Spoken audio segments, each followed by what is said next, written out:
My girlfriend and I were kidnapped by a satanic cult, but when we discovered the truth about our kidnapping, our lives were never the same. I am Julian Buchwald, and my girlfriend is Carolyn Watson. One day while on a drive, I thought I saw a hurt animal on the side of the road, so I walked to go check it out. As I checked it out, I was abruptly overtaken by multiple masked men, and they quickly shoved me into their van. I didn't know it at the time, but my girlfriend had come looking for me, and those same men captured her and put her in another van. I was in the van for about 6 hours, and finally the car stopped. I was stripped of my clothes and dropped off in the middle of the forest.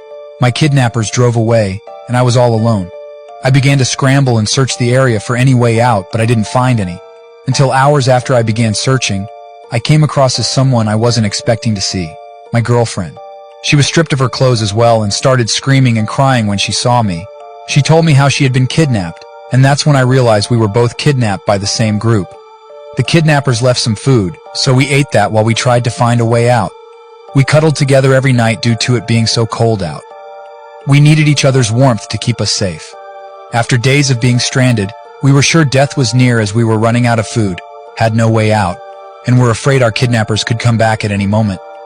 That's when I turned to my girlfriend and asked her to marry me, since these would be our last few days alive. Unfortunately, she didn't respond well to this and was brought back that I would even ask that in this situation. The next day we kept searching for a way out, and finally after days of searching we found a road. We flagged down a car and told them what happened. The police came and eventually we were transported back home. But this is where things take a turn you will never expect. The police had told us about how ransom letters were left at our parents' houses, and that they were from a satanic cult. However, police believed this to be untrue. Why, you may ask?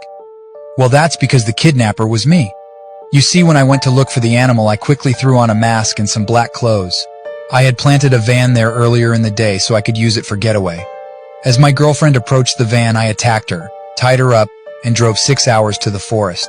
Then I dropped her off in the woods, drove away, and then I took my clothes off and began running through the woods to her and acted like I too had been kidnapped. But why would I do this? Simple. My girlfriend wanted to wait until marriage to have sex, and I thought that by doing this she would have sex with me because she would be thinking we would die soon. However, I was wrong. Police quickly caught on, and I was arrested. I was found guilty of kidnapping and sentenced to 8 years in prison. The ironic part is that my girlfriend was graduating in a few months and said she would have actually married me once she graduated. Follow for more stories.